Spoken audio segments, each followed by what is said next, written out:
My role then launched into presenting on national conferences with A4LE and EdMarket about just learning space and design, but more importantly about the culture and the leadership within inside that space.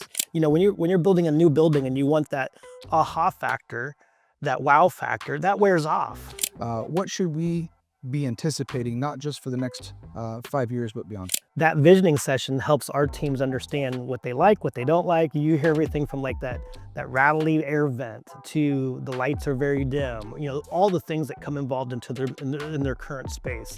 We may want everything, but what do we need right now because the budget's limiting us? We have to make sure we hit all those components first. And then how do we make sure that we're just not designing like we had 50 years ago?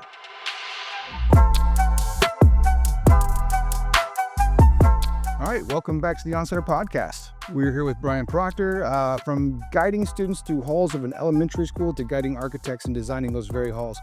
Brian Proctor's career journey is nothing short of remarkable. After 25 years in public education, including years as an elementary school principal, Brian transitions to a business development leadership role at Ratio Architects, where he now bridges the gap between educators and designers in shaping K-12 learning environments. With an educator's insight, he champions the idea that thoughtful design and construction of schools can profoundly affect student well-being and success, turning bricks and mortar into catalysts for learning and community building. In this story-driven episode, Brian shares how his background in education leadership will fuel a fresh perspective on the built environment, illustrating the power of design and leadership coming together. And special thanks to Map Solutions, our episode sponsor, which combines 3D laser scanning with 360 photography to create precise digital models of buildings and spaces, helping bring such visionary designs to life. So, thank you for being on my podcast. You have a very interesting background going from principal to business development for an architecture firm, which really interested me in getting you on this podcast and ask you some questions about design in the K-12 world. So making that rare transition from leading schools as a principal to shaping them from an architectural side, what pulled you into the world of design and business development, and how did your background in education leadership prepare you for working with architects and clients in a completely different way? Yeah, so what pulled me into the design side was I went as an elementary principal, I went through a small renovation, probably about 13 years ago. And I'm watching that renovation of a new gym adding to the building. I kind of took a more direct route in terms of supporting that project. That eventually led me into being asked to be part of a design program for a new elementary, but not identified as the elementary principal at that time. So I went into that design piece really engaged in what features were in that building and why. I was in a building that was 50 plus years old, had been renovated 3 times. And so I had a general idea of how school and space should look to support students in the future. So we designed this building 2016, opened it in 2019. And fortunately, I was selected to be the one that opened the building and had the chance to spend an entire year during construction and supporting all the different facets of that space. So if you look back, that's pretty much where the beginning of how it kind of launched me into the design piece. Not as a designer, but more or less a real life user of that space. That space opened in 2019 with features that we typically don't see in schools today. A 2-story slide, large learning risers that can fit 300 students, wide open common spaces that have access to partition doors that open up to each classroom to create communities, artificial turf to integrate biophilic design with inside that space, lots of natural light, which means lots of windows, which means a design idea after Sandy Hook, which people would push against, but then we also looked at the well-being of a classroom in a school plays an important part in terms of the overall dynamics of our students, but also our staff that want to be in that space just for health and well-being of everyone. So my role then launched into presenting on national conferences with A4LE and EdMarket about just learning space and design, but more importantly about the culture and the leadership within inside that space. That then eventually led to a inquiry with Ratio Design and Mark Beebe. At that time, Mark Beebe was joining the Ratio team, and I had worked with Mark on the Walnut Grove project in Center Grove. And so when I came on board to Ratio, I serve business development, but more or less, I also serve as an education specialist. So a lot of times my role shows up as either education planner or education specialist when it moves from business development into an actual project or proposal. So yeah, So it sounds like you stay involved through the entire process from business development and then helping those clients communicate with Ratio regarding what they're looking for. exactly, exactly. Yeah, we'll go more in detail in terms of that, but yeah, my role is I often tell individuals explaining my role. I'm a translator because there's a lot of terminology that I picked up just from the process of Guys. yeah, and then when I walk into a meeting and we're with the design team or the school corporation, then I'm obviously asking the school corporation questions where I can connect personally with them. How's school going? How's your enrollment? How are you doing? And I can ask them questions to create an instant connection because I've lived it. I've been part of there, and I can give them suggestions in terms of how to support them throughout this entire process. Very interesting. Most people working in quick K-12 design haven't lived inside of a school the way you have. How does being a former teacher and principal change the way you contribute to school design conversations beyond what you just mentioned? And what are some blind spots you've noticed that designers or planners tend to miss without firsthand classroom experience? Yeah, so the first part of that question, obviously being a teacher, and I feel like I was a highly energizing teacher. I brought a lot of energy and just understanding that the culture and the little ecosystem inside my classroom meant a great deal. When that transitioned to leadership, I still was that was part of my philosophy. Like, what do I bring to this building to make sure that we're all doing the best that we can every day, despite all the other obstacles that are out there. So when you're looking at living inside the space, you're seeing where kids use the floor. Kids use nooks and crannies that we typically design in buildings not to use, hallways. Um, Places like, every kid needs a chair. Well, no, not really. Not every kid needs a chair. So when you start looking at some of the design flaws that led to that, you look at, a traditional school had a chair for every student and they all face the same direction. Today's classrooms don't operate that way. Kids don't operate that way. All right. Adults don't operate that way. Doesn't mean you can't make it work. It just means that our world is very cooperative in terms of conversation that we have with our peers, and that sets them up for what they do in middle school and high school and future vocational or job or communication styles are completely different. It's not so much about the school's the vessel of learning. The school's about what do we do with the learning that we've already brought in from the iPad or from technology or for whatever the outside world brings in. Some other design features that we'd often see besides like the hallways. Hallways were the hallway, kid out in the hallway is typically the kid that was bad. And when you look at how much we spend on designing hallways with nice shiny floors and lockers or whatever, that's space that can still be learning space. So I often say that all space is learning space, no matter where you are in the building. And we need to design features within inside that hallway space that can be used by small groups, even students. Students are resilient. Yeah, there are some students that will test the boundaries of supervision, but most students are going to do what's asked of them in the right environment. Sure. I think I was one of those ones that tech. Schools often act as mirrors of the communities that they serve. When someone walks into a well designed school, what do you believe they should feel or understand immediately about that community? And how can architecture subtly support or even elevate that school's educational mission? Yeah, I've learned and being in the building and then obviously being on this side that no matter what we do on the design side, there's still a major component on the leadership side.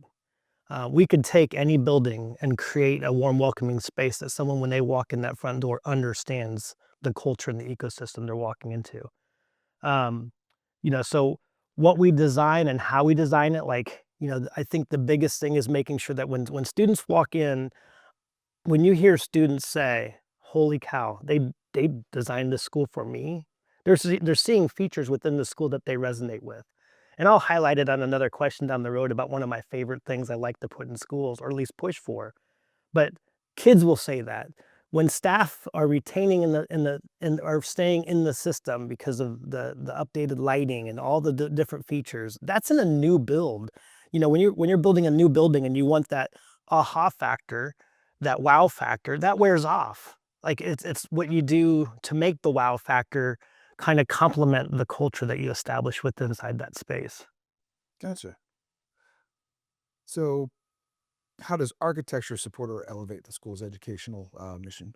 Yeah, I mean, architectures are the architectural teams that I work with are phenomenal with solving problems and really thinking forward. They're coming with this idea of like how do we push or pivot the thought process from being what we currently have. So if you're designing a new building with the school corporation that or a school or a team in that school, they only know what they know what's in front of them. They may have had another building built in the district, maybe not. And so to get them to understand like who we're designing for is by the time it's built, it's already old. By the time we start this process and 3 to 5 years down the road, we have features that are meant to support kids 5, 10 years and into the future. So, you know, the architect teams are doing a phenomenal job of really layering in the components of safety and hiding the safety features from the perimeter parking lot that as an outsider, they may not understand that component, but like there's a rhyme and rhythm to why we circulate cars in a certain portion of the parking lot, why playgrounds are added in a certain level to create another level of security, but yet keeping the building wide open with biophilic design features, with natural lighting, fresh air from ventilation systems, um, artificial turf to bring in the outside because we associate going outside as a calming avenue and a calming environment. So anytime we can integrate those features with inside the school, whether it be a tree or the use of those natural tones, earth tones, it creates a sense of warming and calmness with inside that space. I had never considered some of those safety strategies you mentioned. That's wild. You've spent time shaping environments for our youngest learners. What makes designing for early childhood education truly unique? Where do you think adults, especially those outside the classroom, often miss the mark when it comes to what these students really need from their physical space? Um, I would say a kindergarten student or pre-K student, in terms of just growth and maturity, between that student and a fifth grader is a major age group. There's so much that happens between the independence of a fifth grader to needing someone one-on-one or support as a pre-K. So when designing those spaces, you're really looking at how do I create a sense of play inside an academic space, and evolving that through the design to ensure that even our first grader, who is basically um, pretty dependent on their educator still the first semester, the idea is to have them independent by the second semester. You put design features in some of those rooms in the primary to support that transition of learner within that space. When you're looking at fifth graders, obviously you're looking at size and integration of STEM looks a lot different in terms of what type of projects they're doing, but you're still trying to balance out multiple different academic, from language arts to math to science and social studies, including STEM for such a wide variety of students from the tiniest ones to the fifth grade students in an elementary setting. Some of those features that we often miss, obviously in the little kids, obviously, restrooms, play. Do they have space for play inside their classroom? Flexibility in their furniture. How flexible is it? Not that it's movable by the student, because obviously a 5-year-old moving a desk around is probably not the most ideal thing to do. But yet they need to have those cooperative learning opportunities with inside that space. Gotcha. With your perspective, both inside the classroom and now in the design world, how do you think schools should be built with the future in mind? You mentioned that earlier about how things get old by the time they're actually built. What should we be anticipating, not just for the next 5 years, but beyond? Yeah, I would say one feature that I speak a lot about now, when we're working with schools is, the idea of storage. What does storage look like in a classroom? So when we're designing a classroom and it's a standard, 900 square feet or whatever it may be, we lose learning space the more storage and cabinets we put along the wall. Sure.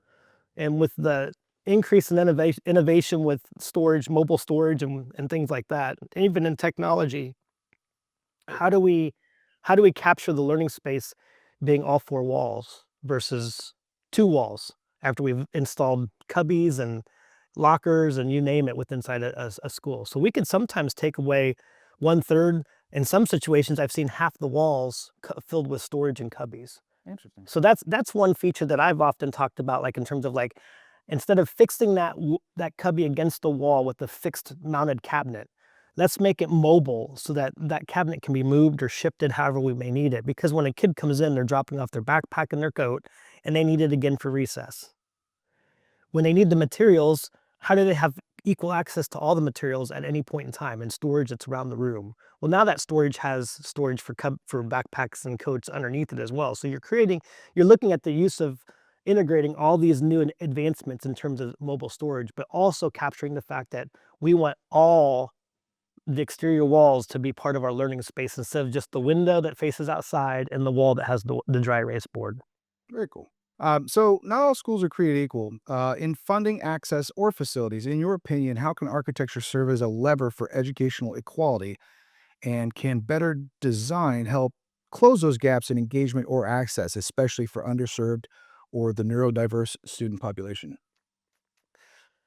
Ah, that's a heavy question because You want to it take it part at a time? yeah, well, yeah, go back to the first part of that Sure. question. So, not all schools being created equal, funding, access, or facilities. How can architecture serve as a lever for educational equality? Well, there's so many dynamics that influence that. I mean, we could get into, like, school district financing and Sure. what they're able to do to funnel into that, but when you start looking at, like, you know, when we work with school districts and they're trying to either catch up in terms of, like, their facilities don't meet the other facilities in the neighboring school or school district. That's hard. I mean, like, there are a lot of districts that are playing catch up with ventilation, air conditioning units, boiler units. They're spending a lot of their money on repairing safety, safety and security, when you have a building that's putting in, you know, large gyms and, common spaces that kids can work out of, that it just automatically poses a separation in terms of the equality that in those neighboring districts. But when you start looking with inside the design of a space, we start examining, um, programming.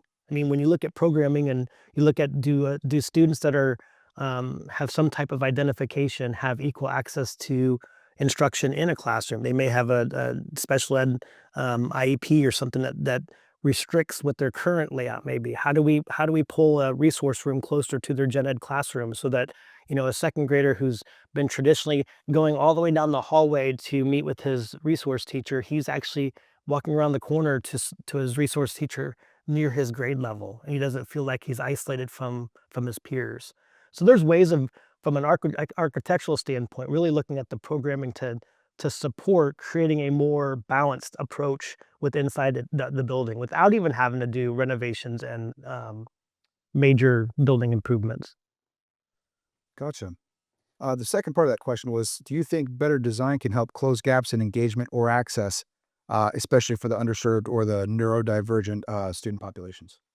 Yeah, I mean, better design, integration of certain types of biophilic into the environment. Obviously, when you're looking at, the light noise and sound noise, I mean, you can go all the way down into in neurodivergent students, and it crosses so many different platforms in terms of sound and air quality, you name it. So when I look at it in terms of when we're designing for building, we should be designing for every student, regardless if they have an identification of neurodivergency or anything that's impacting them. We should be designing all the features to support all the students. And we should be looking at access to the playground.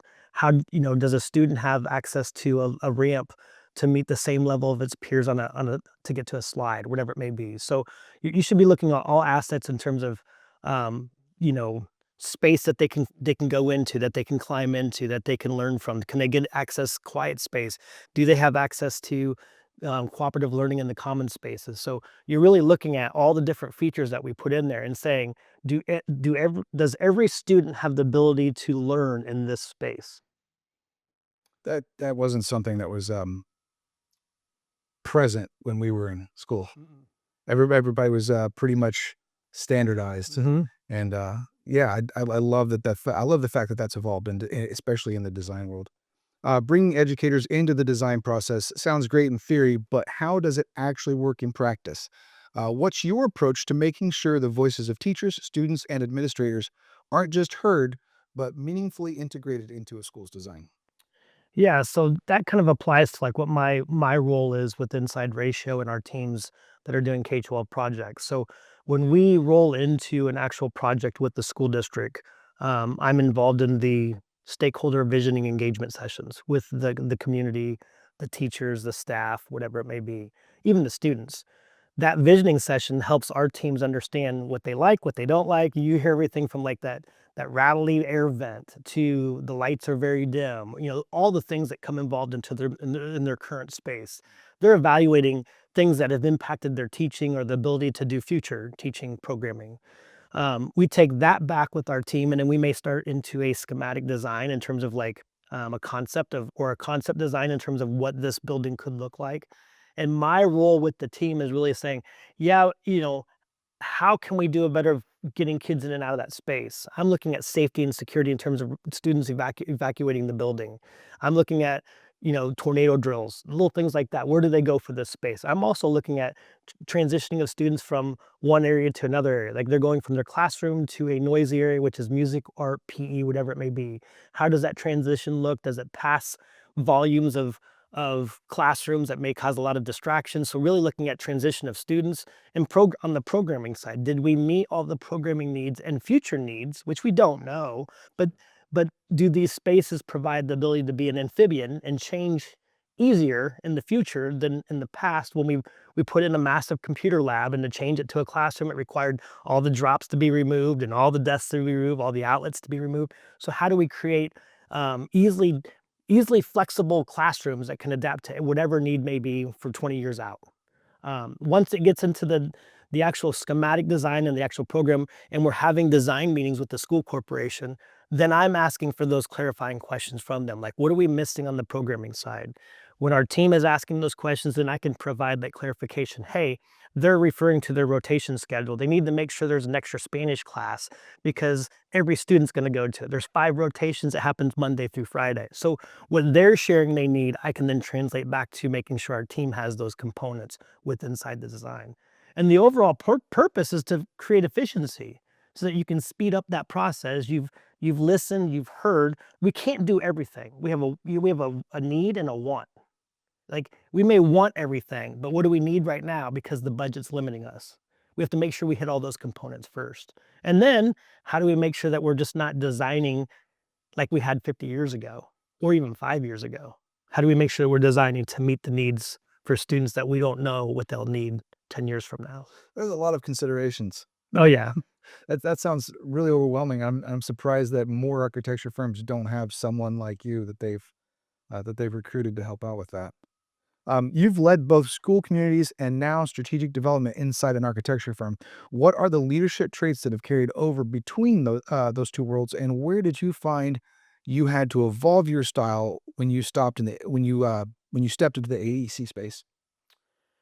Yes, I go back to when I led, and I still lead. I just lead differently because I'm a one man team by title, but I'm a firm-wide team member for Ratio because I support all of our studios on K-12 and just the team in general. Spending 15 years in leadership as an elementary principal, you learn to evolve daily on how to lead. If I had a fixed mind in terms of I'm going to lead this way, then that would never be successful. My I kind of would always give the visual like I'm on the bike, but I don't make the bike move, but I make it turn. And to make the bike move, I need all the other parts. I need the people moving the sprocket. I need people pedaling. I need the chain to connect. And when those aren't in sync, maybe I have a sprocket that has a broken tooth on it. It skips, and we're trying to prevent it from skipping. So I have to make sure that we're all in unison, and that comes by believing in the teams that you create around you to support everything that you're doing with inside that space. And I'll get it wrong. I mean, we all get things wrong, but it's how we keep the bike moving and make that path and come back on the path. So how does that adapt? I had 3 principles: belonging, identity, and purpose. I have to make kids feel like they belong. I have to make sure that staff felt like they belong. They have to have an identity, and in order to create an identity, they feel a sense of belonging. And then when it's all 3 are together and they have a purpose, they know their purpose is to work hard in this space. They may get it wrong. So we believe that truthfully all the time. Evolving into the side that I'm in now, Um, I had to make a big career transition because, leading when you're not leading, like, because I had to lead a large group of people from 85, whatever it may be, 800 students, 1,600 parents, and leading on this side takes more of a listening approach in terms of like listening really deeply to what we're attacking and providing push or encouragement or another thought process to impact the team, but yet to most importantly impact what we're doing to support these schools in their pursuit of creating the best learning environment. So how does that translate? It translates to a lot of patience. It's different. My mind's not used the same way that it had been. Imagine. In an elementary school, I mean, any school, there's a fire every 5 minutes or 5 seconds. You're just trying to you're trying to navigate the day to survive, and then start all over the next day with a new focus and new mindset. It's the same way today. It's like my belonging, my identity, and purpose. How do I provide those three things no matter what setting we're in? Interesting. So a fire literally every 5 minutes? All the time. Wow. That sounds stressful. So It's stressful but fun, but I mean, like, those are aspects that I miss today. When I look at my role today, I miss kids in terms of the joy that they bring because even the student that was struggling, I made sure that they found joy before they left that day. sure. I mean, it just makes me feel kind of guilty for what I put my teachers to. There you go. Uh, from flexible classrooms to outdoor learning zones and maker spaces, school design is evolving fast. What trends or ideas in K-12 design do you believe are worth the hype? And are there any you think we're chasing too hard without enough long-term payoff? Well, obviously, makerspace, STEM, even outdoor, they all connect back to the integration of vocational like career workforce development. When you look at like, how do we get people outside more? Sure. How do we do those learning lab stuff that we did outside when we were kids? Like, but there's a lot of dynamics that impact that from state standards and pushing for a test and all those different components. The education side has come back and said we don't have time for that. Like to navigate that in all the expectations that we have today, we miss. They want to do more things like that. But when you create the environment of like really looking at the whole child, you really want to push for getting outside and doing outdoor learning spaces and having those opportunities for teachers to take their kids outside to do those things, getting dirty, digging up trees or digging up grass or dirt or whatever it may be. You want them to get outside and do that. I don't think that's a trend that should ever go away. We should be doing a lot more of that and being purposeful in terms of how we support that within the design on a renovation or a new build. Makerspace is STEAM, whatever you may call it. Obviously, getting kids to use their hands in a multitude of ways. It's a I if it's easy to get the programs, but it's also easy to forget the program you got. It just gets pushed off to the side because it's advancing so fast. With how fast technology is changing, a school gets a 3D printer, it's already outdated. A school gets robot, and they program the robot for first team, robotics, whatever. 2 years later, they're having to buy the upgrade software to replace the robot that now they have new software. So, but it serves a purpose. I mean, but it's like, how can you keep up with the trend of the robotics side of it, the programming side, but even the makerspace side is like getting kids in there, using vocational pieces. And I think it will lead to more of the corporations and the connections outside the business community to provide ways to support our students from the earliest realm all the way up to the high school realm. I mean, we put those vocational programs in with career centers and whatever, but how do we get a kindergartner, first grader interested in that type of work? Because then it puts them down the path of apprenticeships possibly sooner and would support that workforce development long term for the state of Indiana. Yeah, that sounds like a huge challenge keeping up with that. I mean, a computer, for example, is outdated in 2 to 3 years. So how do schools keep up with that? Do they get financing outside of that? Mm, Outside of the School corporations that are keeping up with technology, it's a hard one because you have to have a long-term replacement plan with your school boards that support replacing iPads or Chromebooks or whatever it may be, since it's one-to-one. They're using that to opt in some districts replacing a hardbound textbook. So you have to keep technology on a stable platform that's secure, that's most likely mobile. Because if you're asking, students to do work at home, they don't have a book to read from, they need it to pull from. So you have to have a really in-depth technology plan for replacement. Gotcha. Designing the school isn't just about the building, it's about managing vision, expectations, and a whole lot of options, many of which we've already discussed. What have you learned about navigating school boards, superintendents, and communities through the design process? And do you have any lessons in diplomacy that you didn't see coming? Well, I respect the fact that the work that all school boards, and superintendents and schools take in regards to any type of, investment or decision to influence learning environment. Getting there is the hard part. Each individual has a past experience. What might have worked for them in education, getting them past that idea of like, that would have worked then, it just doesn't work today. And this type of learner today was on an iPad at 2 years old, and they've had so much information shown to them in a period of time before they got to school. They have access to solving a problem in 30 seconds.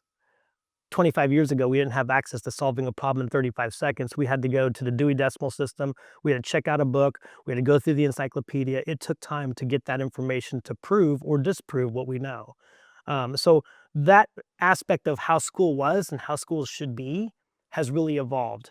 As far as like school boards and superintendents, you know, the hard part is by the time you start that conversation, it's changed.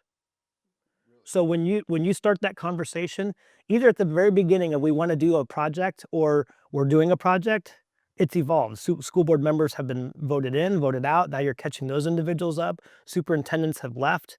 They were there for 3 hours or 3 days and moved on, or 3 years and moved on. Hopefully more than 3 hours and 3 days. They were there for 3 years and moved on. So you're dealing with consistent transition in some of those school districts of people, key people that were part of the initial decision and then transitioned out and moved on.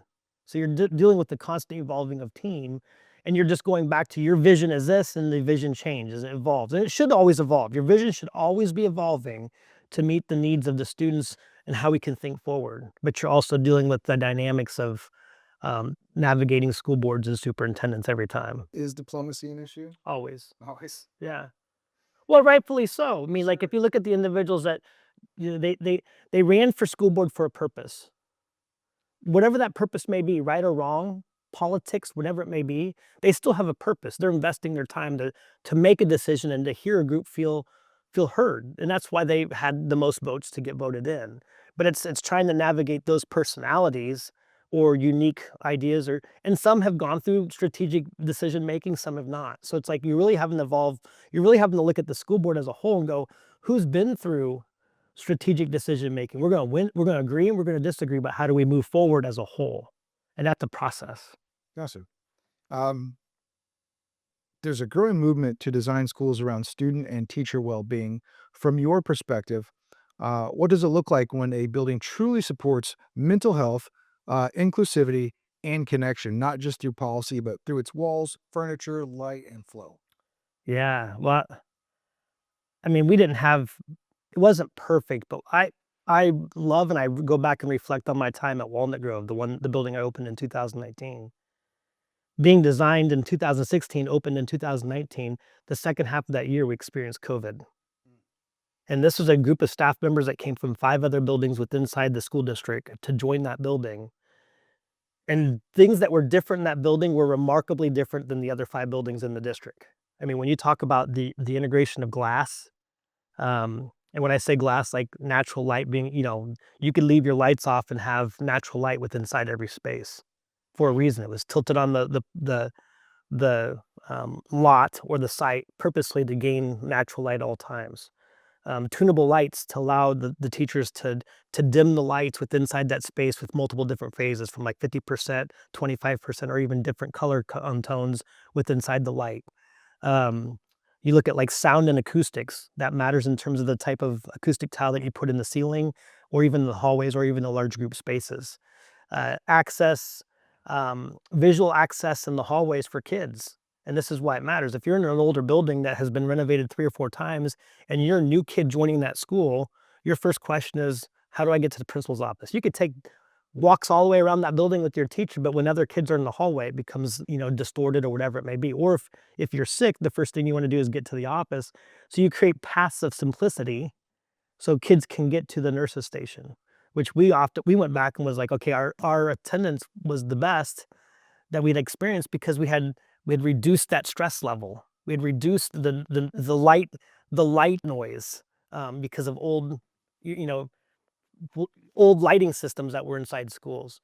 Then also integrating those natural tones. I mean, like, things don't have to be bold and bright in every grade level, like orange and reds and yellows that create a system of resistance. Try to avoid those. It doesn't mean you can't use tones of red, but don't use bold colors in the design of that space.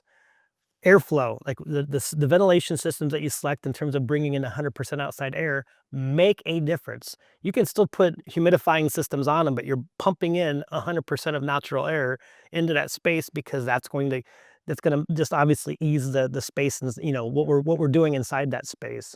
But like I said, the integration of artificial turf throughout the building or in certain areas are sensory spots that students love, even adults love. So like I said, I go back to the building at Walnut Grove, and many buildings I've seen since then that have included those features that create an overall well-being. You look at like the staff workroom, instead of just being a small workroom, it's a collection spot for people to want to be. Staff teacher lounges, quit making them a table of four. Maybe there's five in your grade level. You don't want the fifth person to feel like they can't sit with you. So you create more of an organic coffee shop type feel inside those spaces to support your staff. All right, that makes sense. I when I look back at school, the bold colors issue that you brought up, I mean, that's a staple. And they're finding how long ago did they figure this out? The I would say it's been a while ago because we would often go back, in some of the higher ed class or the gifted and talented classrooms. We started really talking about even just the noise inside the classroom, like, um, y- not overwhelming the classroom with all these different printed things that we would create because that's as an ADHD person myself, it causes conflict because I want to look up and read that whatever it may be on the wall. So really, even really taming down using natural, um, flow charts that you've handwritten with the students' input on white paper with just a marker, like removing all the just doesn't mean that you um, bring the energy out of it. It just means that the learning space that they're seeing is not overwhelmed by a bulletin board that sits in there for 6 months and never gets changed, or all these posters are around. It's really taking the color down and toning that visual chaos, in that That makes space. a lot of sense. If you were handed a clean slate to design the ideal school, no budget, no red tape, what would you prioritize? What would you include that traditional schools don't? And what would it leave behind? Essentially, what is your personal philosophy of an education forward building? What would that look like if fully realized? I had that experience. That's kinda my mind always goes back to the experience I had, because obviously the traditional building were a lot of traditional buildings were built small and had been expanded over the 20 years later and 20 years later. That's just by nature. They were 450 student buildings, small communities. Inside that space, though, common space that allows grade levels to work as a neighborhood, they can do it in an older building in the hallway, but opening up those doors to allow connectivity between room to room allows more of a connection as a grade level, because your ultimate goal is how do I get the entire grade level to over succeed as a team? Like, you're not any better than I am. We're gonna work as a team to support these students, every student, to make sure all of our second graders move on.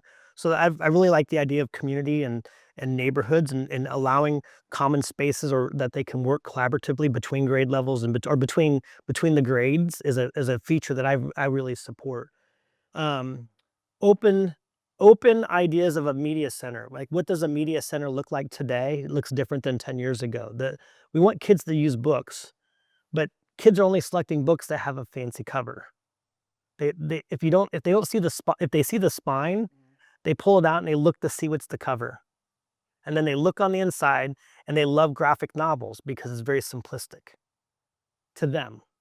If they pull a book and there's no cover and they open it up, there's no interest in terms of what it's gonna be about. It's really the marketing teams of books have done a phenomenal job because of the graphics on the exterior of the books. That's not all books, but that's what I see happening. The same books always get pulled from the shelves. So capitalizing on judging a book by its cover. Correct. Yeah. So you have to be able to display books that they can see, either the genre, whatever it may be, and it grabs their attention. But even then, the morphing of a library or media center to integrate more book talks, common talks, not so much like this is a place of quietness. It's more or less a place of engagement. It's we've transformed, how do you transform the idea of this media center is about having dialogue of of the information you just read, or that you just, I mean, you don't walk in, you don't go over the Dewey Decimal System anymore. You don't pull up the catalog, you don't pull that long drawer out, put the bookmarker in, you still do, but like, how do we change that space with inside there? And then another feature that I would even say, like, budget-wise, is the cafeteria. I mean, cafeterias sit vacant. We spend a lot of money on a cafeteria because we put traditional tables that face the same direction, that sit 8 to 12 kids. Again, it serves a purpose for organization for a large number of individuals, but from 10:30 to 1:30 has lunch, but from 8:30 to 10:30 and 1:30 to 3:30, there's 4 hours of the day that we could be using that with small groups. If we make it feel like there's areas where they can go and it's not so large and enormous, but they have a space where they can go and have an interactive board and they can meet with, a teacher can meet with a small group. So really examining how the cafeteria lives and feels and looks like from that traditional setting to more of a booths and small groups and pockets, and like, how do we put features on the exterior of the wall that can morph into small, learning labs with inside that space for that time outside of the cafeteria time. And you did that? You did that in the school that you helped build? The school that I built, or the school that I was part of building, we put booths on the outside, but even then, we weren't able to take it to the next level. I mean, like, that was, like I said, that was almost 9 years ago. Yeah. So when we're talking with schools nowadays, it's like, how do we get you to think of this space as additional learning space?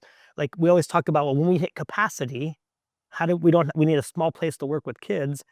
Someone goes into the cafeteria and they're sitting at one small little table and there's seating capacity for 300. It's large. It doesn't feel welcoming. So how do we integrate some of those components on the exterior, or even even in the larger space that allows the mobility of bringing in technology and things like that to support the small group learning? So yeah, okay. Last question. It's sort of a wild card.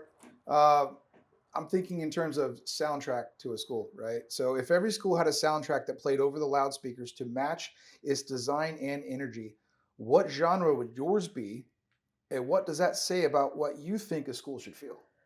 I would always go back to Footloose. Yeah. I always loved when we did Footloose Friday and just brought energy. It just makes you get up and bounce around. So you literally played that at your school. We would. That's awesome. Yeah, I mean, and the whole purpose is every day was, how do we make the experience for the student be as important as yesterday and tomorrow? Like, those student signs up to have a bad day. And so what do we do to make sure that they understand that this is a place of fun and excitement, and you're going to fail, and you have to, because you learn best from when you fail. But how do we make it fun? And so that was one premise that I always, like, we have to, when we designed Walnut Grove, I remember saying it has to be fun. It has to be fun for the students, but it has to be fun for the staff, and parents know that we're having fun. But at the end, we want to make sure kids are succeeding academically. So Walnut Grove's soundtrack is Footloose. Footloose, why not? Good to Yeah. know. Thank you for your time. This has been very educational. Literally. No pun intended. And I really hope that that anybody in the design world that listens to this learns from your experience and what we talked about. That's awesome. So thanks for your time. I really appreciate it. Absolutely.